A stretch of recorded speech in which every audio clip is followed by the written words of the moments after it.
یعنی اسی طرح بعض لوگوں میں خیر اور نیکیاں بعض کا جیسے میں جمع ہوتی رہتی ہیں، وہ علم حاصل کرتے رہتے ہیں اور دین کے ساتھ جو ہے وہ اس سے محبت بھی آتی رہتی ہے اور پھر وہ خیر کا چشمہ بن کے پھوٹ نکلتے ہیں، اور جتنا وقت انہوں نے کہنے کہ پہلے گزارا ہوتا ہے خاموشی میں، اتنا ہی وہ دین میں آگے بڑھ کے جو ہے وہ گزارتے ہیں۔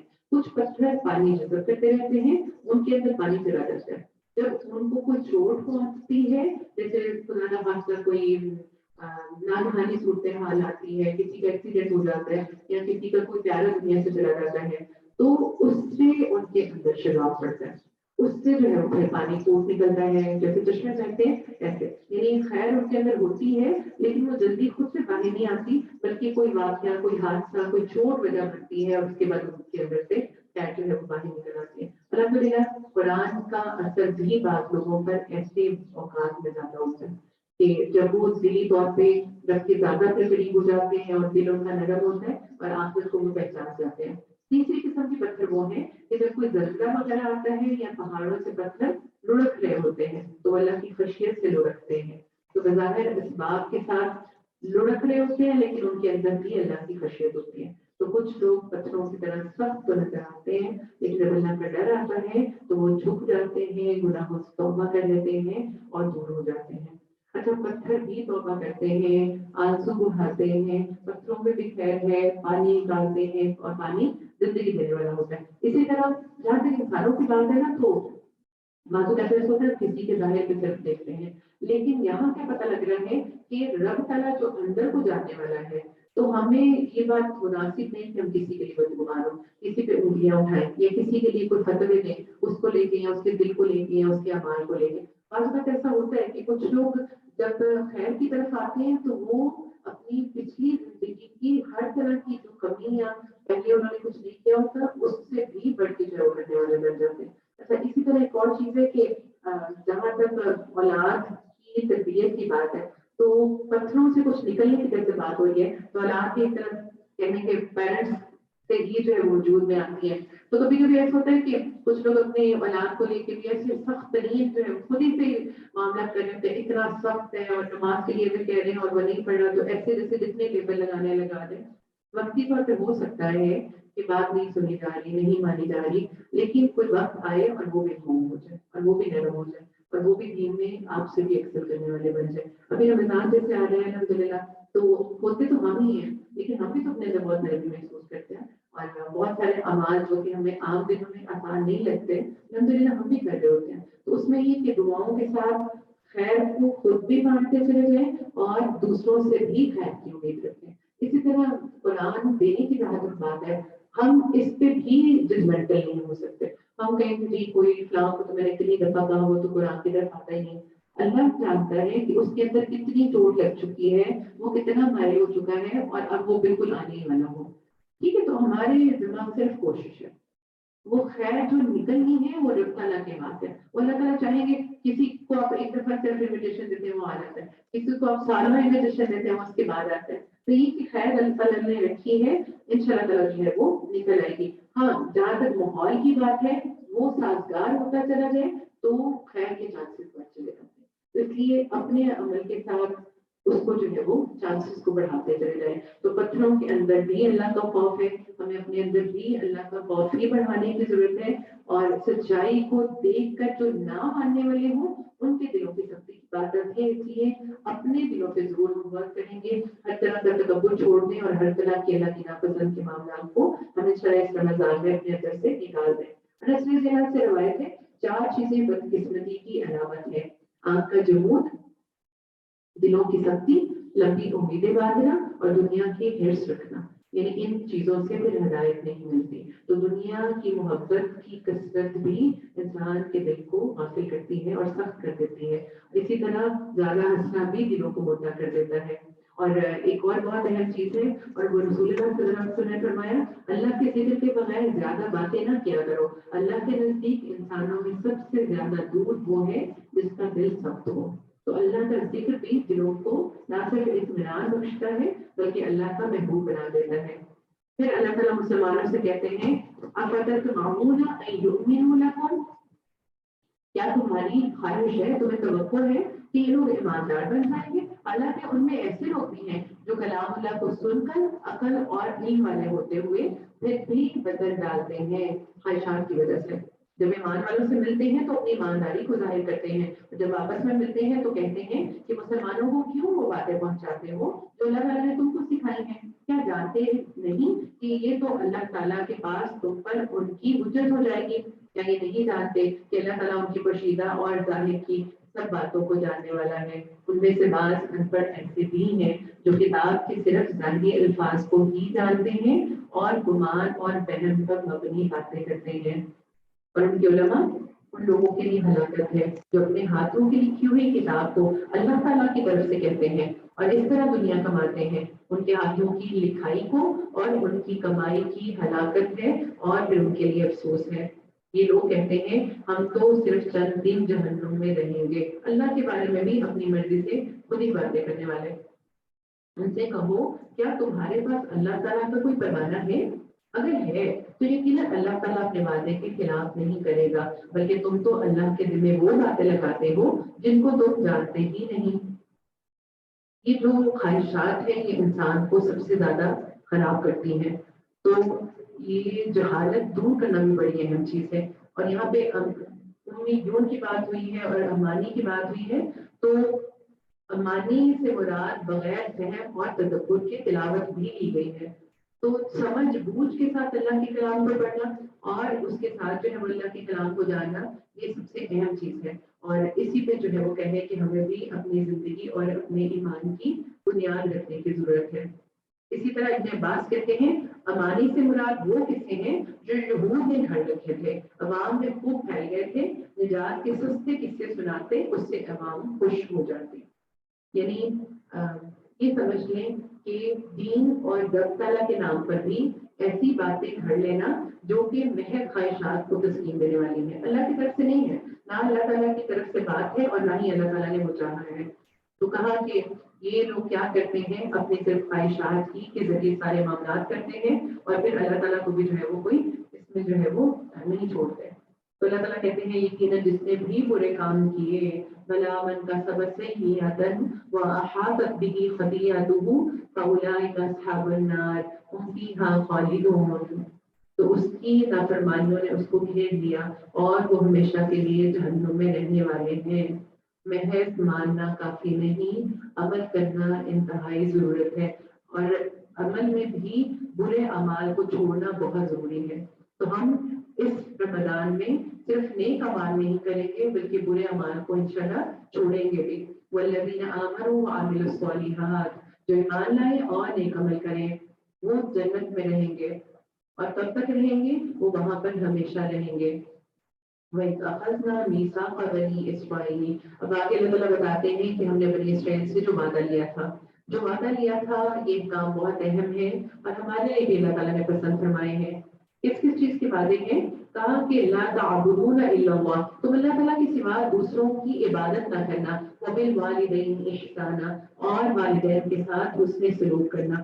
انسانوں میں سے سب سے زیادہ جو مرتبہ مقام ہے وہ والدین کا ہے اور ان کے ساتھ جو ہے وہ اللہ تعالیٰ نے چاہا کہ انسان سب سے بڑھ کر جو ہے وہ خوبصورت اچھا معاملہ کرے. اور والدین کے بارے میں آتا ہے کہ انسان ان کا احسان کبھی اتار ہی نہیں سکتا چاہے جتنا بھی جو ہے وہ بہترین عمل کر لے. اس لیے جو ہے وہ ان کی ہمیشہ ہی کام آنا چاہیے اور ان کی جو ہے وہ خدمت کرتے رہنا چاہیے. وذی القربی والیتامی والمساکین، اور اسی طرح قرابتداروں، یتیموں اور مسکینوں کے ساتھ. وقولوا للناس حسنا، اور رب تعالیٰ کے بنائے ہوئے تمام جو ہے وہ انسان اس قابل ہیں کہ اللہ تعالیٰ کہتے ہیں کہ لوگوں کے ساتھ جو ہے وہ جب بات کرو تو اچھی بات کرنا. تو پہلے اہم چیزیں اور انسانی حقوق، اس کے بعد اللہ تعالیٰ فرماتے ہیں وَأَقِیمُوا الصَّلَاةَ وَآتُوا الزَّکَاةَ، نمازیں قائم کرنا اور زکوٰۃ دیتے رہنا. تو اچھی بات نماز سے پہلے ذکر کی گئی ہے اور تمام انسانیت کے ساتھ جو معاملہ کیا جائے وہ اچھا ہی کیا جائے. رسول اللہ صلی اللہ علیہ وسلم نے فرمایا کہ سلام کو عام کرنا، اچھا کلام کرنا ایسے اعمال میں سے ہیں جو بخشش کو واجب کر دیتے ہیں. تو سب کے ساتھ جو اچھا معاملہ ہے یہ بہت بہترین ہے. اللہ کے رسول کا اخلاق بھی بہت عمدہ تھا اور آپ کے معاملات بھی بہت خوبصورت تھے. اور ہم جب غریبوں کے ساتھ یا کوئی کمزور ہے، جیسے یہاں پر یتیم مسکین کی بات ہو رہی ہے، ان کے ساتھ معاملہ کریں تو خاص طور پہ کوشش یہ کریں کہ آواز کو اور انداز کو دھیما رکھیں. پھر اللہ تعالیٰ کہتے ہیں کہ تھوڑے سے لوگوں کے علاوہ سب لوگ پھر گئے, انہوں نے منہ موڑ لیا. اور جب ہم نے تم سے وعدہ لیا کہ آپس میں خون نہ بہانا اور آپس والوں کو جلا وطن نہ کرنا, تم نے اقرار کیا اور تم اس کے گواہ بھی بنے, لیکن پھر بھی تم نے آپس میں قتل کیا اور آپس کے ایک فرقے کو جلا وطن بھی کیا, اور گناہ اور زیادتی کے کاموں میں ان کے خلاف دوسرے کی طرفداری بھی کی. ہاں, جب وہ قیدی ہو کر تمہارے پاس آئے تو تم نے ان کے فدیے دیے, لیکن ان کا نکالنا جو تم پر حرام تھا اس کا تم نے کچھ خیال نہیں کیا. کیا بعض احکام پر تم ایمان رکھتے ہو اور بعض کے ساتھ کفر کرتے ہو؟ یہ جو معاملہ ہے اللہ کے احکامات اور اللہ کی کتاب کے بارے میں کہ پک اینڈ چوز کرنا شروع کر دیا جائے, یہ اس میں سلیکٹو ہو جانا, یہ اللہ تعالیٰ نے کسی صورت بھی جائز قرار نہیں کیا. اللہ تعالیٰ نے یہود سے جو 4 عہد دیے تھے, ایک دوسرے کو قتل نہ کریں گے, جلا وطن نہ کریں گے, ظلم و زیادتی پر مدد نہ کریں گے, فدیہ دے کر قیدی نہیں چھڑائیں گے, تو اس میں انہوں نے کیا کیا, کچھ کو مان لیا اور کچھ کو جو ہے وہ چھوڑ دیا. تو اس پہ اللہ تعالیٰ کہہ رہے ہیں کہ یہ کون سا معاملہ ہے کہ تم اپنی مرضی کے ساتھ ٹکٹ چوز کر رہے ہو. تم میں سے جو بھی ایسا کرے اس کی سزا کیا ہو کہ دنیا میں رسوائی اور قیامت کے دن سخت عذابوں کی ان کے لیے مار ہے, اور اللہ تعالیٰ تمہارے اعمال سے بے خبر نہیں. ان کو یہ سزا کیوں مل رہی ہے؟ کیونکہ انہوں نے اللہ کے احکامات کو ویسے نہیں لیا جیسے رب تعالیٰ نے دیا ہے. جو آسان لگا وہ کر لیا, جو مشکل لگا وہ چھوڑ دیا. تو جو بہت اہم چیز ہے وہ یہ کہ ہم اپنے ذہن کے مطابق جو ہے وہ اپنے فیصلے نہ کریں, بلکہ اللہ تعالیٰ نے جیسے بتایا ہے ویسے مانیں, اور عمل کے لیے بھی جو ہے وہ اللہ ہی کے طریقے کو اپنا طریقہ بنا لیں. یہ وہ لوگ ہیں جنہوں نے دنیا کی زندگی کو آخرت کے بدلے خرید لیا ہے, ان کے نہ تو عذاب ہلکے ہوں گے اور نہ ان کی مدد کی جائے گی. اور ہم نے موسیٰ کو کتاب دی, تورات, اور ان کے پیچھے اور رسول بھیجے, اور ہم نے عیسیٰ ابن مریم کو روشن دلیلیں دی اور روح القدس سے ان کی تائید کروائی. انہوں نے انگوڑے میں بھی جو بات کی تھی, لیکن جب کبھی تمہارے پاس رسول وہ چیز لائے جو تمہاری طبیعتوں کے خلاف تھی, تم نے فوراً تکبر کیا. یہاں بہت اہم چیز ہے, بما لا تہوی انفسکم واستکبرتم, جو چیز نفس کے خلاف تھی, خواہشات کے خلاف تھی, اس پر جو ہے وہ انہوں نے تکبر کیا. رسول پاک صلی اللہ علیہ وسلم نے فرمایا, مجھے اپنی امت کے بارے میں صرف 3 چیزوں کا ڈر ہے, بخیلی جس کی اطاعت کی جائے گی یعنی دل کی تکلیف, خواہش نفس جس کی پیروی کی جائے گی, اور گمراہ امام یعنی ایسے لیڈر جو مس لیڈ کریں گے. تو یہ جو ہے وہ کہنے کے بہت اہم ہے کہ خواہشات کی پیروی سے بچیں, کیونکہ وہ انسان کو تکبر تک لے جاتی ہے. یہاں پہ تاوزہ کہا گیا تو خواہشات کا گرنا, یعنی انسان جو ہے وہ کہنے کے اپنے آپ کو درست پہ نہ روک سکے. اور داؤد علیہ السلام کو بھی اللہ تعالیٰ نے خواہشات کی پیروی سے روکا تھا. تو کہا کہ انہوں نے تکبر کیا, بس بعض کو تو جھٹلا دیا اور بعض کو قتل بھی کر ڈالا. یہ کہتے ہیں کہ ہمارے دل بلاغ میں ہیں, محفوظ ہیں, نہیں, بلکہ ان کے کفر کی وجہ سے انہیں اللہ تعالیٰ نے لالا جدا کر دیا, اور ان کا ایمان بہت ہی تھوڑا ہے, یعنی کم ہی ایمان لاتے ہیں. بئس ما اشتروا به انفسهم ان يكفروا بما انزل الله بغيا. اور ان کے پاس جب اللہ تعالیٰ کی کتاب, ان کی کتاب کو سچا کرنے والی آئی, حالانکہ پہلے یہ خود اس کے ساتھ کفر پر پتہ چاہتے تھے, تو باوجود اجانے اور باوجود جان پہچان کر لینے کے بھی یہ کفر کرنے لگے. اور اللہ تعالیٰ کی ایسے کافروں پر لعنت ہو. بہت بری ہے وہ چیز جس کے بدلے انہوں نے اپنے آپ کو بیچ ڈالا. وہ انکار کرنا ان کا جو ہے وہ کفر ہے. اللہ تعالیٰ کی طرف سے نازل شدہ چیز کے ساتھ محض اس بات سے حسرت کی وجہ سے کہ اللہ تعالیٰ نے اپنا فضل اپنے جس بندے پر چاہا اس پہ نازل فرمایا, اس باعث یہ لوگ غضب پر غضب کے مستحق ہو گئے, اور ان کافروں پہ یہ رسوا کرنے والا عذاب ہے. رب کے راستے سے 2 چیزیں روکنے کا باعث بنتی ہیں, ایک شبہات اور ایک شہوات. تو نفس کی خواہشات سے پہلے روکا گیا کیونکہ وہ انسان کو اللہ کے راستے سے روک دیتی ہے.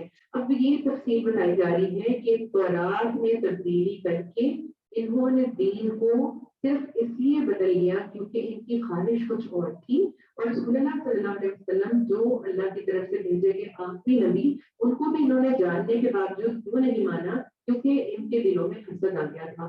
ان کو لگتا تھا کہ بنی اسرائیلی میں سے آپ صلی اللہ علیہ وسلم بھیجے جائیں گے، لیکن جب بنی اسماعیلی میں سے چنا گیا تو انہوں نے اس حسد کی وجہ سے نہ صرف اپنی کتاب کو بلکہ کتاب کے احکامات کو اور اللہ تعالیٰ کی طرف سے آئی گئی ان کے پاس جو ہدایت تھی اس کو بھی جھٹلا دیا۔ تو اللہ تعالیٰ کہتے ہیں کہ یہ اللہ تعالیٰ کی طرف سے غضب پر غضب کے مستحق ہوئے، اور وجہ کیا بن رہی ہے؟ رسول پاک سے غضب کرنا، اور انہوں نے اپنی کتاب میں سے ہر اس چیز کو چھپانا شروع کر دیا جس میں اللہ کے رسول کے بارے میں اللہ کی طرف سے تفصیلات دی گئی تھی۔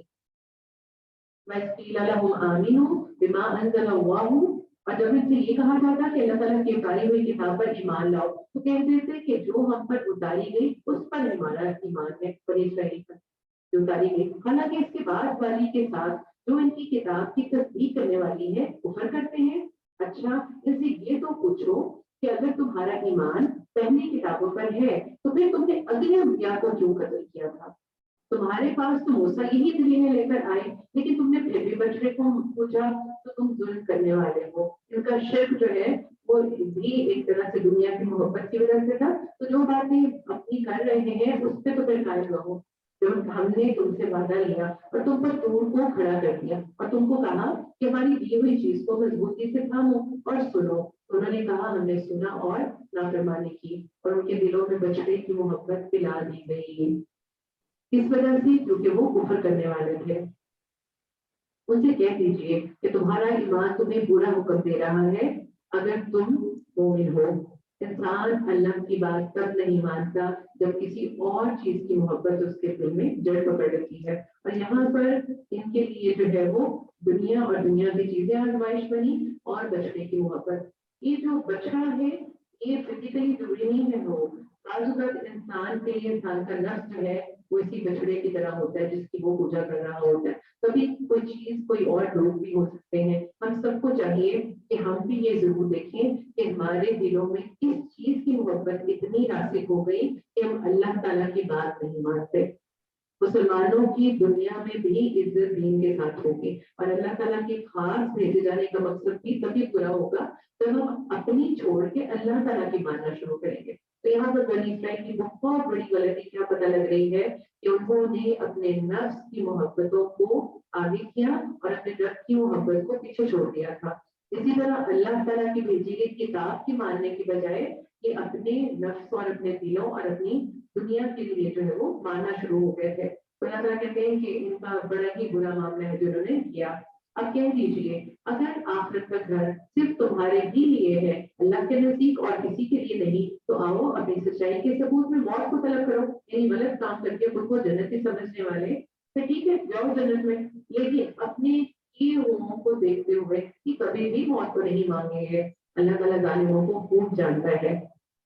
آج بھی ہم دیکھیں ہم کر کیا رہے ہیں، زندگی ہم کس جگہ سے گزار رہے ہیں، کیا ہمارے طریقے ہمارے نبی کے بتائے ہوئے ہیں، کیا ہمارے دن رات صبح شام اور ہماری زندگیاں اور ہماری عمریں اللہ تعالیٰ کی پسند اور اللہ کی کتاب کے مطابق گزر رہی ہیں؟ اگر نہیں تو غلط کام کر کے خود کو جنتی سمجھنے والے آج بھی ذرا سوچیں کہ ہم کیسے جنتی بنیں گے۔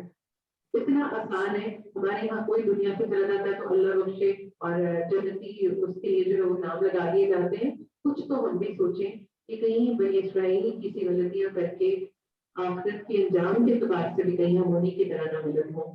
تو یہاں پر کھول کے آیات صرف اس لیے بیان کی جا رہی ہیں کہ ہم ان جیسے اعمال اور ان جیسی ایکسپیکٹیشن سے خود کو نکال لیں۔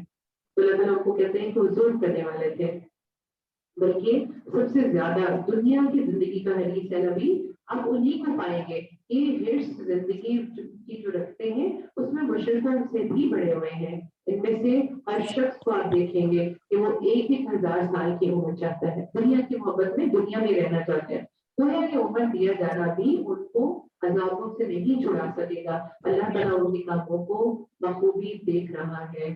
اے نبی آپ کہہ دیجیے من کان عدوا لجبریل، جو کوئی بھی جبرائیل کا دشمن ہو، فإنه نزله على قلبك بإذن اللہ، جس نے آپ کے دل پر اللہ کے پیغام کو اتارا اللہ ہی کے اذن کے ساتھ، جو پیغام ان کے پاس کی کتاب کی تصدیق کرنے والا اور مومنوں کو ہدایت اور خوشخبری دینے والا ہے۔ بنی اسرائیل کی ایک عادت تھی فرشتوں سے بھی دشمنی رکھتے تھے، اور اللہ کی خاطر